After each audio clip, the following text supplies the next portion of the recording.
So welcome to this session, free community support session of self-compassion for healthcare workers.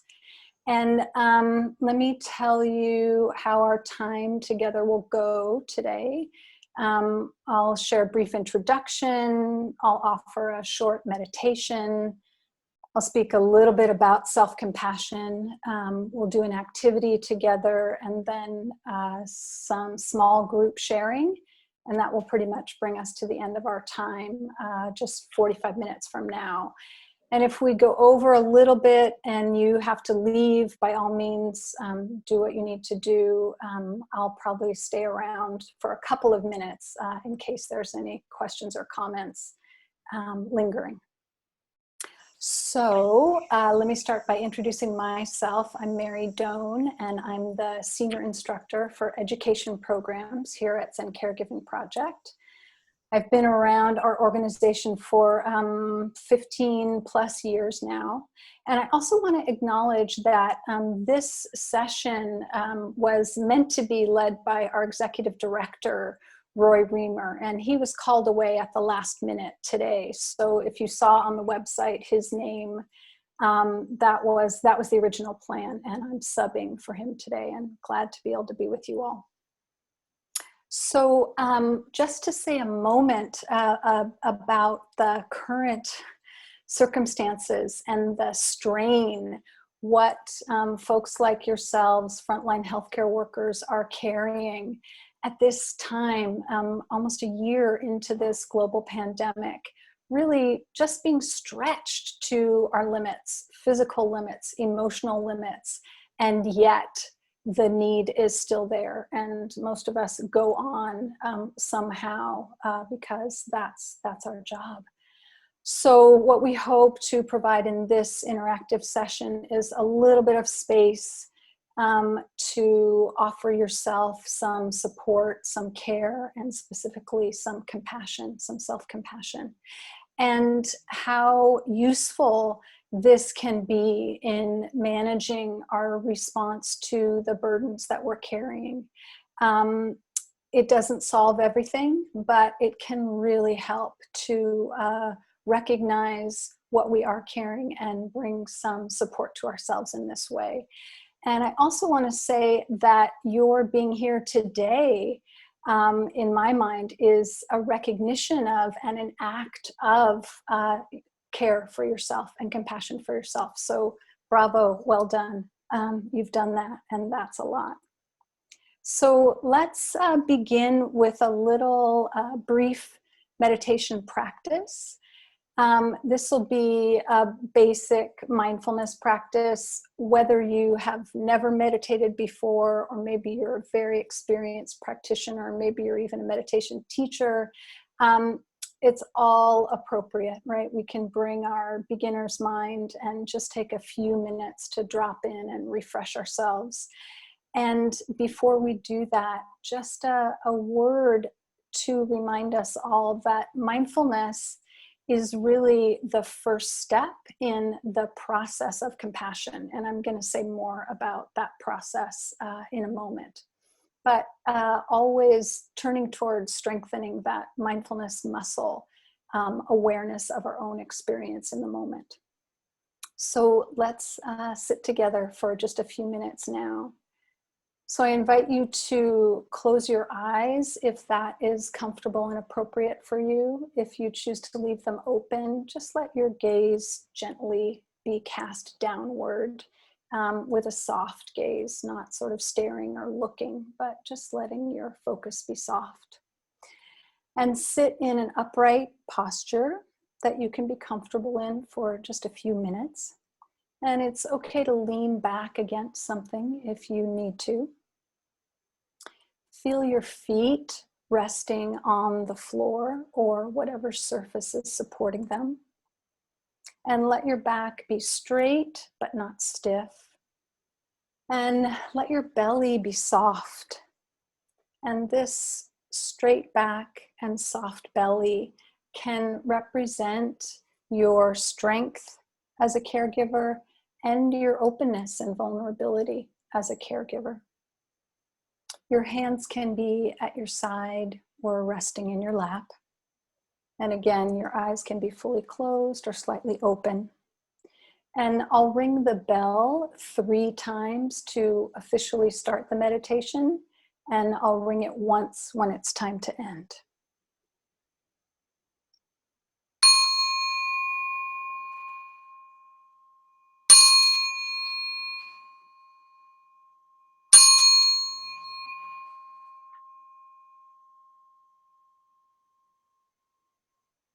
So gently let your attention just find its way to your breath, noticing the feeling of the in-breath and the out-breath.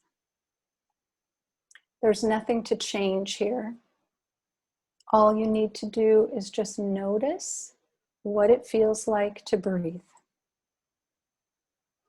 Notice the lifting and the falling of the chest or the belly. Is your breath shallow right now? Is it deep? What can you notice about the feeling of air just moving into and out of the nose or the mouth? And with your attention, can you follow a full cycle of your breath to find out what the breath feels like as it moves all the way into your body and back out again?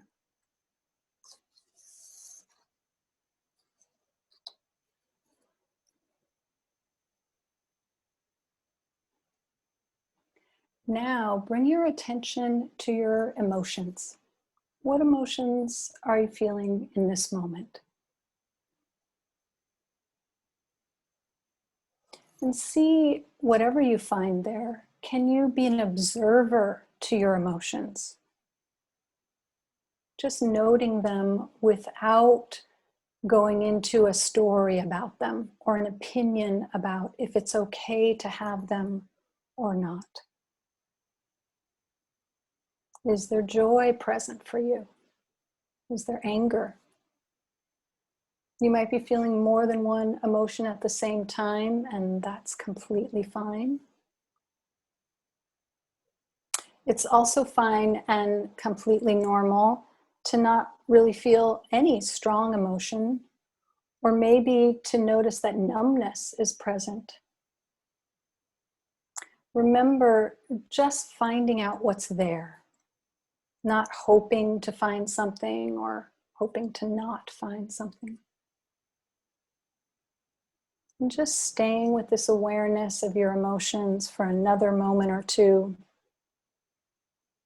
Is there sadness, any fear, whatever is there, just noticing.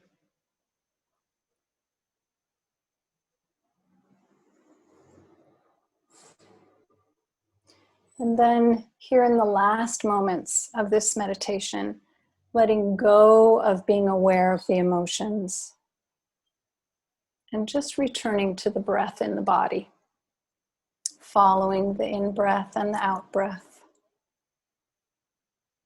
becoming aware of your feet on the floor, your hands in your lap, and letting your attention rest on just the breath in the body in this moment.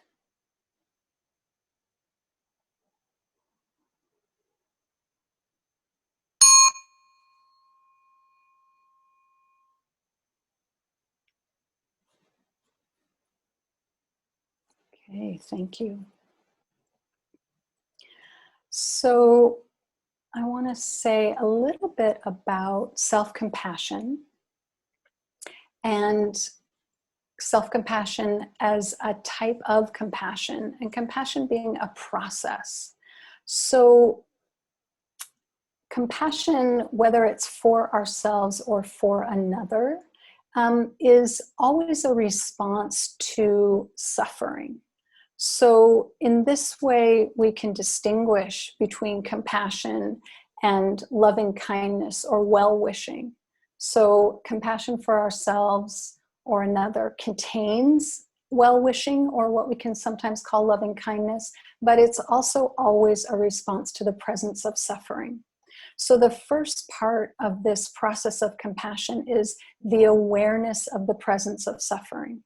And as obvious as that might sound, I think most of us can also relate to the experience of not wanting to acknowledge the presence of suffering. It can be challenging, it can be painful, we can become overwhelmed or not know how to respond. So we don't often always feel so comfortable in opening to suffering. So being aware of the presence of suffering, feeling something in response to it, there's a real emotional impact.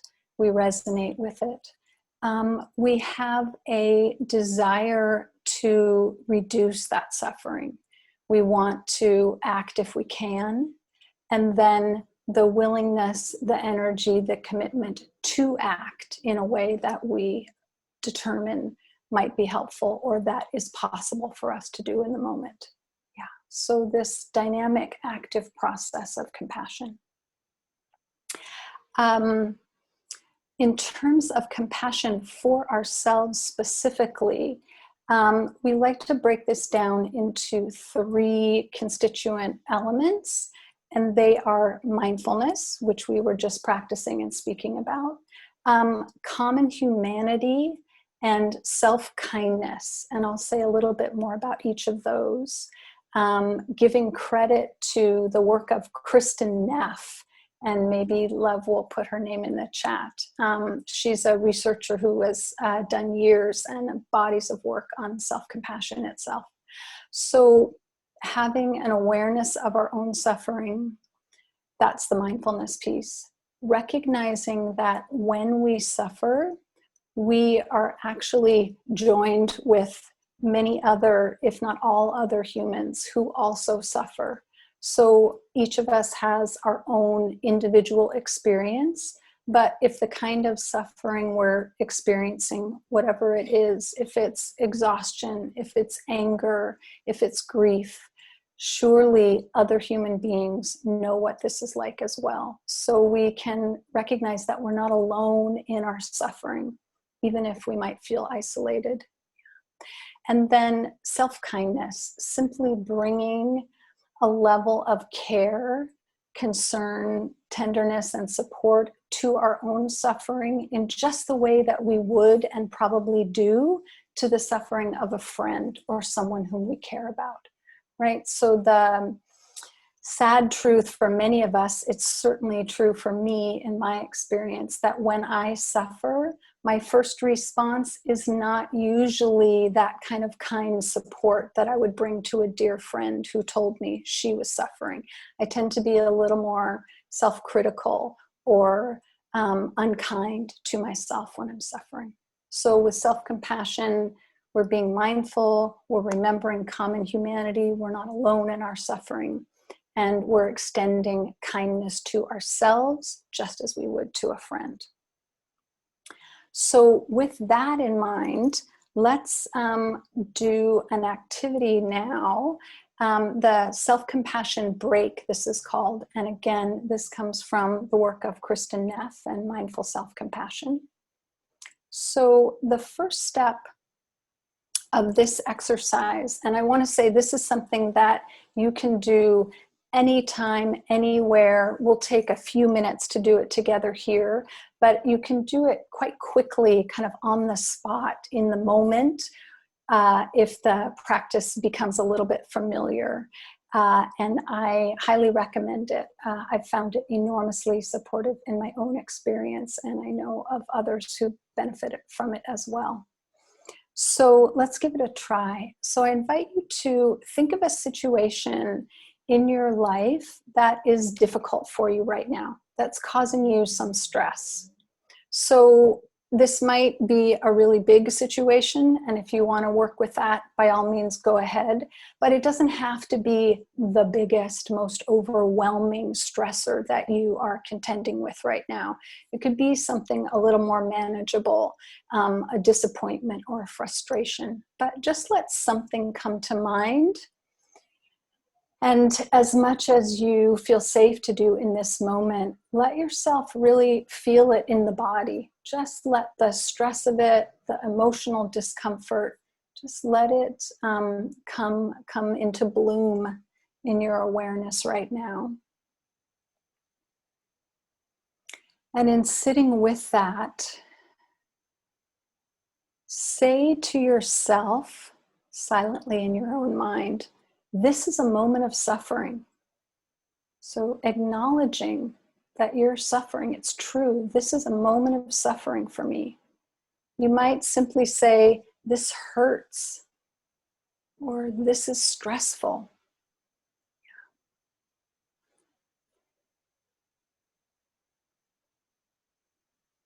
And then the second step of the practice, this common humanity piece, recognizing I'm not alone.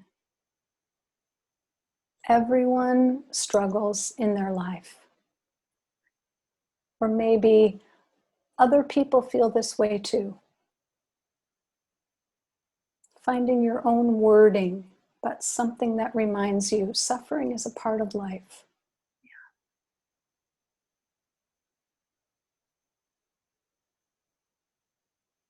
And then here I invite you, if you like, to maybe bring a hand to your chest, or you could hold your own hand, a gesture of support and warmth for yourself as we move to the third part of the practice, this kindness. So a phrase for yourself, again, silently in your own mind, may I be kind to myself. Or perhaps, may I give myself the compassion that I need. Or may I learn to accept myself as I am. You can find the words that are appropriate for you. It's something that expresses this gesture of support and kindness to yourself. So just going back through the phrases, this is a moment of suffering. Suffering is simply a part of life. And may I be kind to myself.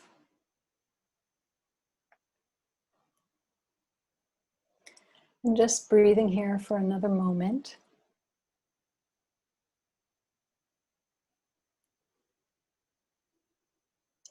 And simply affirming that you're experiencing suffering in this way, this difficult but natural part of life, and stating your intention, your willingness to be kind and supportive of yourself can provide a great deal of relief and nourishment. So I invite you to, as you're ready, release the phrases and the situation you were visualizing. Let your hand come back to rest on your lap and open your eyes if they've been closed.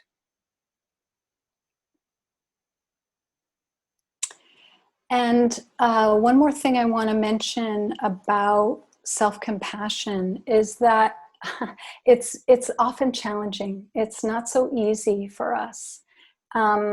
Many people report, and caregivers especially report, that we find it easier to offer our compassion to others than to offer it to ourselves. So this may be true for you, and if it is, you can know that you are not alone at all. It's not true for everyone, and it's not true all the time, but for most people, this is the dynamic. And again, for caregivers, it's your job to extend that kind of awareness of suffering, caring, support, and compassion for others. So it can be just that much more challenging to extend it to ourselves. And when we are feeling overwhelmed, overstretched, not well resourced, this compassion for ourselves can be that much harder, right? It doesn't mean that it's unavailable or that we don't naturally have that innate compassion at all, but it's just can get blocked very naturally.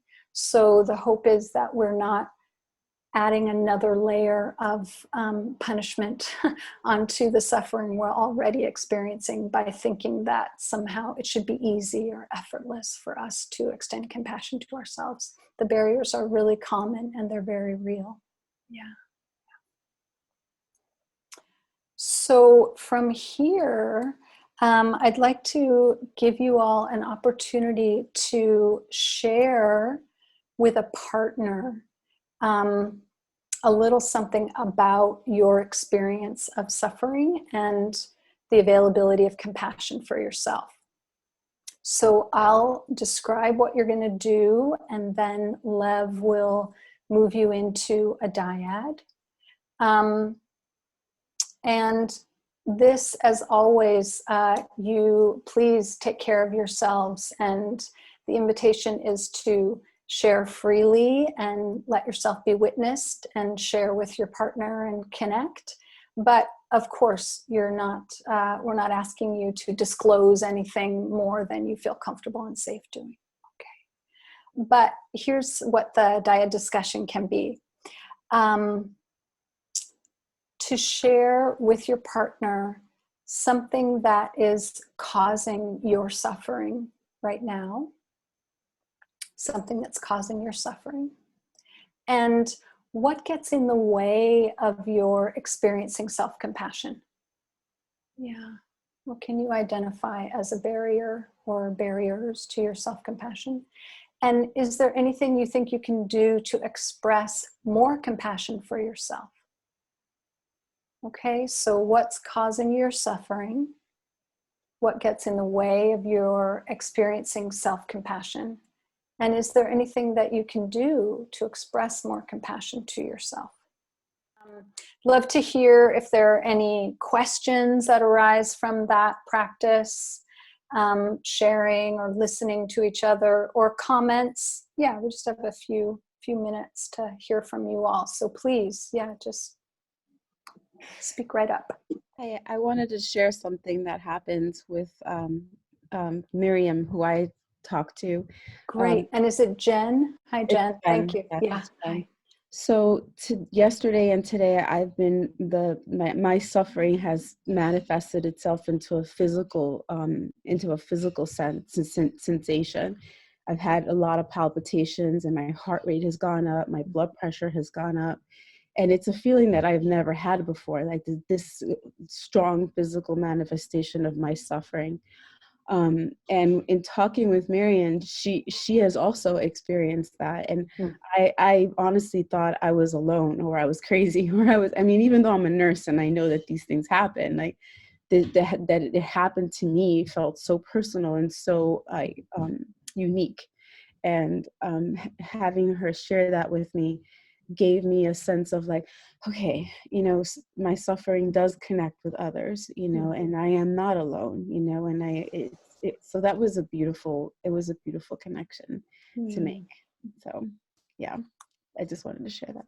Yeah, thank you so much for sharing that. And I really feel it, and I imagine I'm not the only one. Yeah, this is so powerful, I think, in self-compassion, that when we're suffering, we do tend to feel really isolated, and it's isolating to suffer so much. So that reminder that we're not actually alone, can create a lot more space. Yeah, so I'm happy that happened for you. Thank you. Yeah, how about anyone else, please? Yeah, I wanted Jessica, please. Hi, yeah. Hi. Nice to meet everybody. Thanks for taking this time to be together. I just wanted to give gratitude to Marcy for our time together. It really was an aha moment. It's just amazing setting aside time to consciously explore this, self-compassion. It surprised me how it hit just so quickly, a very pained part of myself that I have closed off.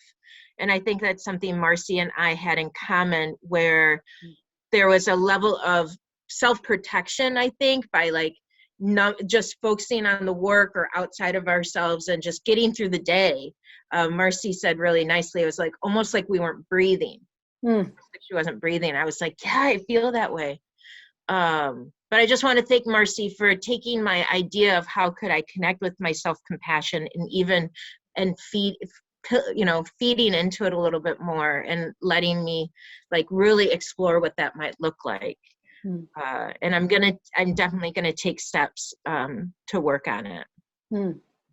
Wonderful. Yeah, thank you. And how great to support each other. Yeah, Marcy, are you going to share your part of that experience? I want to echo that too, because I came in late. I got a call like right at 3:26, and I didn't realize that it was going to be a client, and I answered it, and then it was, and then I was stuck.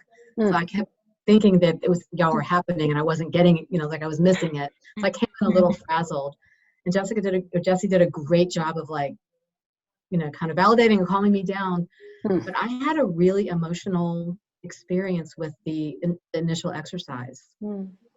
Before I could even identify what my issue was going to be, there were so many like coming at me. I was feeling it, and I was feeling it like in my chest and in my throat. My eyes were watering. And then once I was able to feel it, figure out what it was, and then to be able to articulate it to Jessie and like put words to it. See her nodding as I was saying it. I was like, wow, okay, I'm not alone. I'm not crazy. It's real. And, there's a way like through it. Like this is the way through it. Like just doing this right now. So I'm very grateful in general for the exercise, as well as for the space that Jessie held for me and just helped me kind of figure out what was it that I'm like struggling with and what is getting in my way, and, what I could be doing moving forward, because I really this is something really current for me that I just kind of figured out yesterday and the day before, and it just hit me, and I was like, yeah, this is timely. So thank you for the whole thing, and thank you, Jessie, as well. Great. Wonderful. Thank you for sharing all that, and so pleased, that you received that much. And just to say, like, connecting with each other, right? There's nothing like it. And that's just even more challenging and attenuated and strange during COVID. But with this self-compassion, we can bring this to ourselves, right? Even if no one else is actually around, kind of just in the moment, acknowledging the suffering, bringing in the awareness we're not alone, and that self-kindness. So connecting with each other is beautiful when it's possible, but we don't have to have another person there to support ourselves in that way. Yeah. So let me, just to honor the time and bring us to, I think, our 1:15 stopping point, let me finish up, but then I can stay for a couple of minutes if anyone who didn't share would like to, or if there's lingering questions or comments. But just to thank you all for being here, and to remind you that we do have future support sessions like this, free sessions or by donation. We have one coming up on the 17th of March. Looking at connecting authentically via phone or Zoom, which is what, of course, most of us are doing most of the time now. And then just to stay in touch with our website, you can sign up for our newsletter if you haven't already done that. And then doing my duty as a staff member of a small team and a small nonprofit. We do need support, and even small amounts are helpful. So if you're able to make a donation now or at any time, that helps us so much. And we'll just say thank you for considering that. And then I'd like to close with a poem. And then, as I say, we'll hang out if others would wish to. So this poem is titled Spacious, and the poet is Kaveri Patel. Dear you, you who always have so many things to do, so many places to be, your mind spinning like fan blades at high speed, each moment always a blur because you're never still. I know you're tired. I also know it's not your fault. The constant brain buzz is like a swarm of bees threatening to sting if you close your eyes. You've forgotten something again. You need to prepare for that, or else. You should have done that differently. What if you closed your eyes? Would the world fall apart without you? Or would your mind become the open sky, flocks of thoughts flying across the sunrise as you just watched and smiled?